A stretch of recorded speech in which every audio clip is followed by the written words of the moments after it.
Pasad conmigo. Estoy en el despacho, pero os invito hoy a descubrir uno de los lugares secretos de mi casa. Es este gran museo del crimen. Fijaos, hay de todo. Sierras, hachas, cuchillos, pistolas, cráneos con orificios provocados por las balas, huesos todavía pendientes de su identificación. Hay un poco de todo. Los criminales usan cualquier artilugio, cualquier adminículo. Fijaos, aquí tengo una maza de hierro tremendo. Ya está un poco oxidado, ¿verdad? Pero pesa lo suyo. Ahora, venid conmigo porque vamos a ir al garaje. En el garaje tengo toda suerte de artilugios también. Fijaos, hay motos, hay coches, y os pido especial atención para este Ford. Es un modelo del 48. Un modelo que, según me cuentan los que me lo vendieron, no ha vuelto a funcionar desde el 11 de enero de 1949. Nadie sabe por qué. Mira que han intentado muchos mecánicos ponerlo en marcha. Mira que han buscado piezas de repuesto, pero no encuentran la avería. ¿Por qué este coche quedó parado para siempre el 11 de enero de 1949? A lo mejor tiene mucho que ver con el relato que esta noche os proponemos. Es la historia de una cenicienta, la historia de María del Carmen Broto Buil. Con ella viajamos a la Barcelona de los años 40.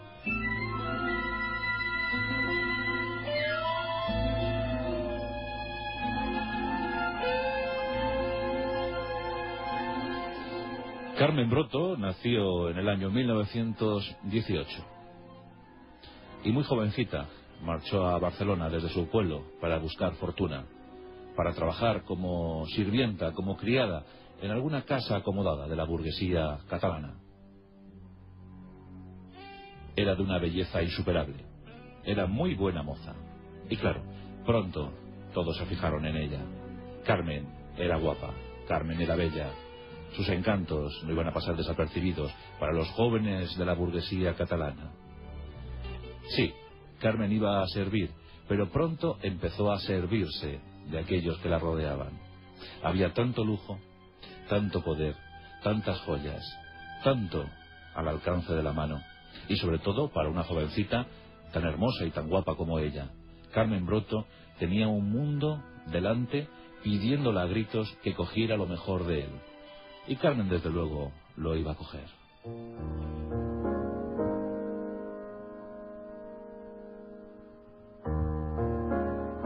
Después de una tremenda y fratricida guerra civil, España no atravesaba por su mejor momento. Acaba de terminar la Segunda Guerra Mundial y era difícil salir adelante. En Barcelona se vivía a duras penas, pero un reducido grupo, una élite, realmente no tenía ningún apuro, no pasaba por ningún apuro. Y en ese grupo empezó a moverse Carmen Broto. De sirvienta pasó a ser cenicienta. La calabaza se convirtió en carroza. Y pronto algunos jóvenes la llevaron a sus fiestas. Era motivo de curiosidad. Era tan guapa. Deslumbraba. Su fulgor lo inundaba todo. En cualquier reunión, desde luego, no pasaba desapercibida. Todos querían hablar con ella, todos querían estar un ratito a su lado. Tenía una piel muy suave, un cuerpo bien modelado. Carmen podía aspirar a todo y a todos. Así, el Ritz, Windsor y otros locales de moda pues fueron el hábitat apropiado para que Carmen se desenvolviera. Y a fe que lo hizo, y con mucha certeza, y con mucha presteza también, porque de los jóvenes, que poco más o menos que lo que tenían era aspiración a conseguir algún día la herencia de papá, pasó a los más maduritos, a los más entrados en años, pero también más enriquecidos por la fortuna. La burguesía estaba ahí, y Carmen quería saber cómo era eso de la riqueza.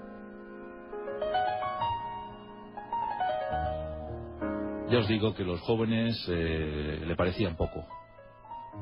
Carmen ya era conocedora de sus beldades.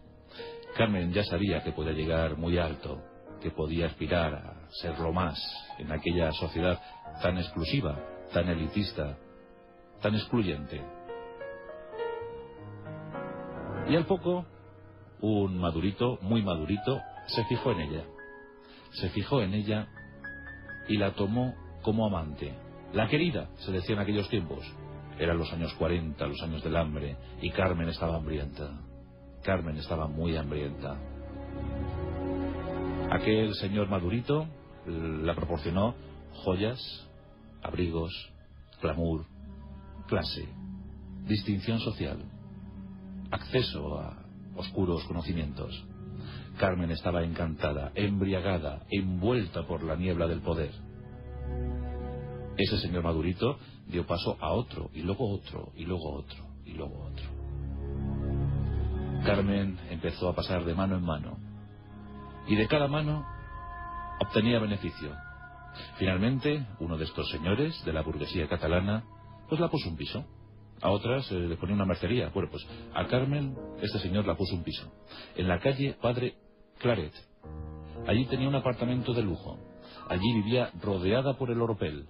Carmen se sentía fantástica. Pensaba que nadie y nada la podía parar. Los años 40 ante ella. Carmen casi puede formar parte de una galería de personajes de Vázquez Montalbán. Ay, el oropel, la riqueza. Carmen, absorta, asistía a todas las fiestas en las que era requerida. Se hablaba de ella, yo digo con cierta curiosidad, se decía, es una nueva Cenicienta, qué maravilla, era Chacha, decían, dándose con el codo. Esta era Chacha, y fíjate dónde ha llegado. Carmen sonreía, resplandeciente, con su nuevo abrigo de pieles. Se lo estaba pasando realmente pipa. Pero en su vida entró Jesús Navarro. Jesús Navarro era un jovencito de 25 años, hijo de un cerrajero de La Rioja, que había hecho una pequeña fortuna en Barcelona. El padre se llamaba igual, Jesús Navarro, y había sido conocido en aquellos ambientes porque había publicado, lo conocía todo sobre la cerrajería, había publicado un libro que se llamaba pues Técnica del Robo. Un libro que, por cierto, fue muy divertido, porque el primer libro que dedicó se lo dedicó nada más y nada menos que al inspector de la Brigada Criminal de Barcelona. Un dato a tener en cuenta. Y se lo dedicó de puño y letra. Técnica del robo. Y contaba cómo desvencijar cerraduras, cómo entrar en los pisos, en fin, que el señor prometía. Era un espabilado de la época. Don Jesús Navarro. Bien, pues don Jesús también quiso para su hijo lo mejor. Claro, ellos venían de condición humilde, eran de extracción humilde, y quería para su hijo lo mejor, como cualquier padre.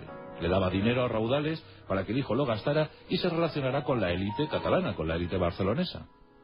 Y así lo fue haciendo hasta que Jesús conoció a Carmen.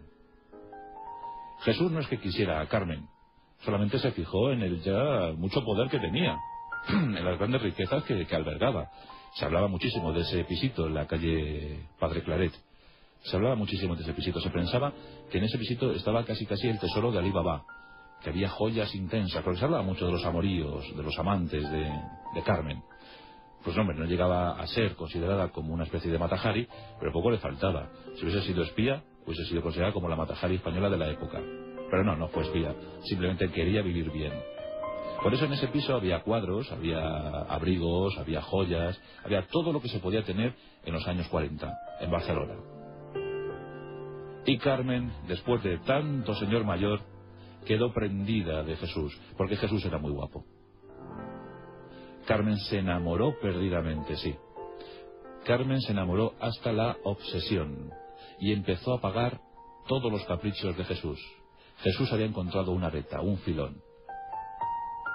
Y junto a Jesús, pues iba un personaje que también aparece mucho en la historia del crimen, un gregario, Jaime Viñas. Jaime Viñas era algo mayor, tenía 29 años, algo mayor que Jesús, y siempre iba pegado a él, siempre se surtía de los privilegios de Jesús. Era una especie de vampiro psíquico de Jesús. Allá donde estaba Jesús, estaba Jaime. Y claro, el trío era muy curioso porque se les podía ver en la Barceloneta, en las playas de moda, en los locales de moda, y siempre iban los tres. Carmen aceptaba porque estaba, ya os digo, muy enamorada de Jesús. Por eso no veía mayor inconveniente en que Jaime les acompañara en sus correrías. Así que, alquilando coches de lujo, pues se les podía ver disfrutar por todos los territorios catalanes. Por allí iban arriba abajo y se lo pasaban muy bien. El padre de Jesús estaba muy preocupado porque no era esa la ideal para su hijo. Él había trabajado mucho en la cerrajería, había conseguido un nombre, había conseguido una posición. Por eso Carmen no era la apropiada. esa provinciana, no era la apropiada para su hijo Jesús. Su hijo merecía otra cosa, era tan guapo, era tan distinguido, tan elegante, que mi niño Jesús necesita otra cosa, necesita relacionarse con otra gente. Pero claro, Carmen Broto tenía mucho dinero, tenía enormes sumas que gastaba a discreción. ¿Qué pasaría? Todo se estaba confabulando para un final cruel e injusto. La protagonista desde luego iba a ser Carmen, pero los artistas invitados eran Jesús, Jaime y el padre de Jesús. Nos encontramos a finales del año 1948. Jesús conoce a una joven de la burguesía catalana. Su nombre es Pepita. Solo diremos el nombre, Pepita. Y Jesús se enamora de Pepita. Y Pepita se enamora de Jesús. Ya os digo que Jesús era un mocetón muy guapo, muy deslumbrante. Pepita promete a Jesús ponerle un bar en las Ramblas si accede a su amor. Casi le soborna diciendo: si te vienes conmigo y abandonas a esa furcia, porque así decía, yo te pondré un bar en las Ramblas. Jesús estaba encantado. Pero claro, ¿cómo desprenderse de Carmen tan pegajosa? No le dejaba ni a sol ni a sombra. Claro, sí, le tenía mantenido, le pagaba los caprichos, pero no quería saber nada de Carmen. Ya no era tan bella, ya tenía 30 años. 30 años en los años 40 ya hace muchos años. Y así, sin que Pepita sepa nada, el padre de Jesús empieza a idear un plan. Jaime Viñas se suma a esa propuesta, a ese plan. Jesús Navarro le dice a su hijo: tienes que deshacerte de Carmen, tienes que deshacerte de ella a toda costa. Le empiezan a inculcar esa idea. Jesús en principio se muestra reacio, no quiere deshacerse de ella, sabe que va a tener problemas. ¿Cómo entonces? ¿Cómo hacer que Carmen le abandone? Al padre se le ocurre la fatal idea: mátala, destrúyela. Es la mejor manera para que no te moleste más. Y por si fuera poco, nos podemos hacer con las riquezas de su piso. Puede ser, podemos inventar una estratagema para que esto pase como un robo con asesinato. Todo el mundo conoce a Carmen y todo el mundo sabrá que alguien ha decidido robarla y desvalijar su piso. Jesús sigue todavía reticente, pero Jaime le anima. Incluso dice Jaime: yo participaré en ese asesinato, no te preocupes, Jesús, esto ya verás cómo lo resolvemos en un momento, nadie se enterará de nada. ¿Quién va a reclamar? ¿Quién va a denunciar esto? ¿Quién puede ayudar a Carmen? En el fondo está sola, está muy sola. Asesinarla no va a suponer el más mínimo esfuerzo, ya lo verás. Entre Jaime y el padre de Jesús le convencen. El 11 de enero de 1949 alquilan un coche, un Ford de color negro. En él, Jesús, Jaime y Carmen. Nada hace sospechar a Carmen que ese día va a ser un día muy especial para ella. En principio, todo iba a ser una suerte de correrías. Una vez más, la juerga. Una vez más, el desvarío, el despropósito. Lo vamos a pasar realmente bien. Iremos a algún sitio, tomaremos unas copas, nos emborracharemos. Pero Jesús y Jaime habían pensado otra cosa. Jesús conducía el coche. Carmen iba de copiloto. Y en el asiento de atrás, Jaime Viñas. Antes de entrar Carmen en el coche, Jaime se había ocupado muy bien de esconder un mazo inmenso. Un mazo muy pesado. Los tres subieron al coche. Y cuando abandonaron la ciudad, en un sitio despoblado, Jaime desenfundó el mazo. Sin aviso, comenzó a golpear con el mazo en la cabeza de Carmen. Una vez, otra. Carmen ni siquiera pudo musitar palabra. La sangre empezó a salpicar el habitáculo del coche. La escena debió ser atroz. Tras golpearla severamente, duramente, el cuerpo de Carmen quedó yermo, inerte. Los dos amigos entendieron que Carmen había fallecido. ¿Cuál sería el siguiente paso? ¿Cómo se consumaría ahora el plan? ¿Cómo esconderían el cadáver? El cuerpo había quedado seriamente afectado. La cabeza había sufrido tantos golpes que era ya imposible identificar el rostro de Carmen. Y los dos estaban impregnados, manchados por la sangre. El coche estaba también muy manchado, con muchas muestras de sangre. No había ido bien esto, no había salido como nosotros pensábamos. En un punto determinado habían quedado con el padre. Este se subió al coche y vio horrorizado la escena. El cuerpo estaba totalmente desvencijado en el asiento del copiloto. Rápidamente llegaron a un sitio. En la calle de la Legitimidad. La calle de la Legitimidad, qué nombre tan curioso y tan inapropiado para esos momentos, ¿verdad? La calle de la Legitimidad. Sacaron entre los tres el cuerpo de Carmen. Lo envolvieron en un costosísimo abrigo de pieles que llevaba. Un abrigo que, por cierto, alguien se preocupó luego de tasar. Un abrigo que costaba 50.000 pesetas. 50.000 pesetas del año 49. Con 50.000 pesetas alguien se podía comprar un piso en el año 49. Envolvieron el cadáver de Carmen y lo medio sepultaron en ese descampado. Los tres se subieron al Ford e intentaron la huida, pero en ese momento el Ford no arrancó. Lo intentaron una y otra vez. El Ford no arrancaba. ¿Pero cómo es posible? Si es un coche nuevo, si lo hemos alquilado, ¿cómo es posible? Falla la mecánica, se bajaron, miraron una y otra vez, pero el coche no arrancaba. El coche se había convertido en el auténtico protagonista de aquel hecho. Padre, hijo y el amigo fueron presa de los nervios, fueron presa de la histeria. Y salieron corriendo, dejando el coche abandonado, lleno de muestras sanguíneas, lleno de las muestras del horror. A pocos metros yacía el cadáver de Carmen Broto. Aquella circunstancia no pasó desapercibida para unos vigilantes que se encontraban en la zona. Llegaron y observaron la macabra escena. Vieron el coche abierto y cubierto por la sangre. Miraron en los alrededores y al poco descubrieron el cadáver de Carmen Broto. La sacaron de su abrigo costosísimo, el abrigo de aquella cenicienta. Desde luego la carroza se había convertido en calabaza. Y rápidamente llamaron a la policía. La brigada de investigación criminal se personó en la zona. Fue fácil comprobar quién había alquilado ese coche. Rápidamente se pusieron manos a la obra. Contactaron primero con el padre de Jesús Navarro.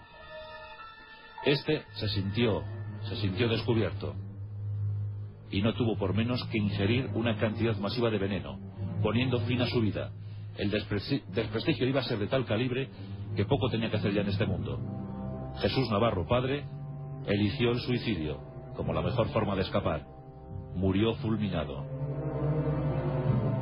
Al poco se iniciaron las pesquisas para encontrar al hijo y al amigo, a Jaime Viñas.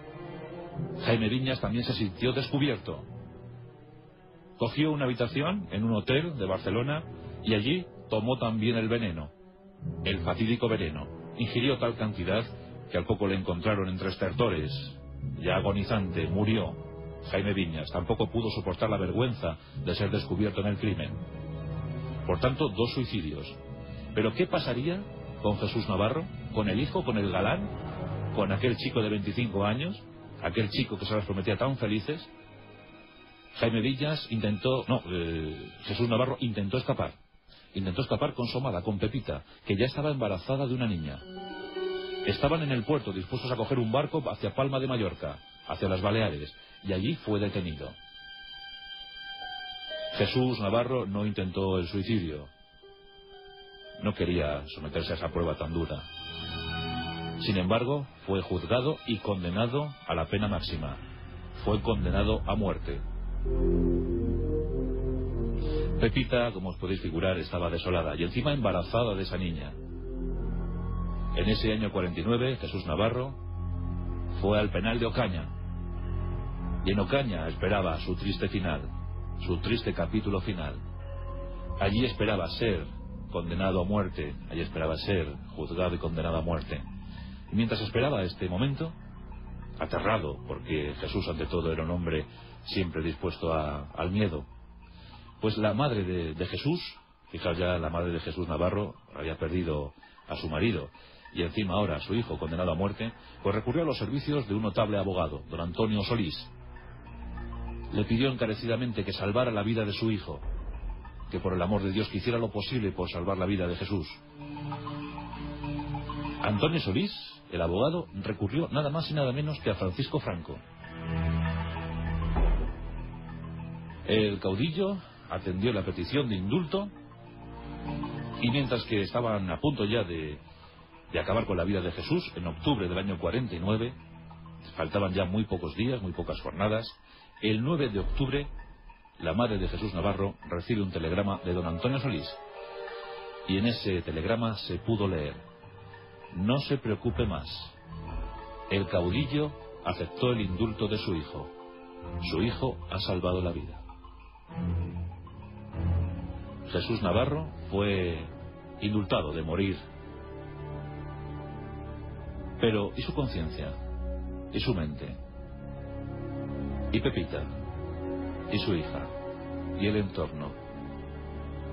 A veces la riqueza nos ciega en demasía. Fue un caso tremendo que cubrió portadas en aquel final de la década de los 40. En medio de años de hambre, el afán de enriquecerse había provocado años de penuria mental y sobre todo había acabado con la vida de una pobre infeliz que soñó con la riqueza, que soñó con estar en lo más alto y acabó, como todos sabemos. La historia de Carmen Broto, la Cenicienta de Barcelona, en ese año 1949. Todo un pasaje del terror. La Rosa de los Vientos, con Juan Antonio Cebrián, en Onda Cero.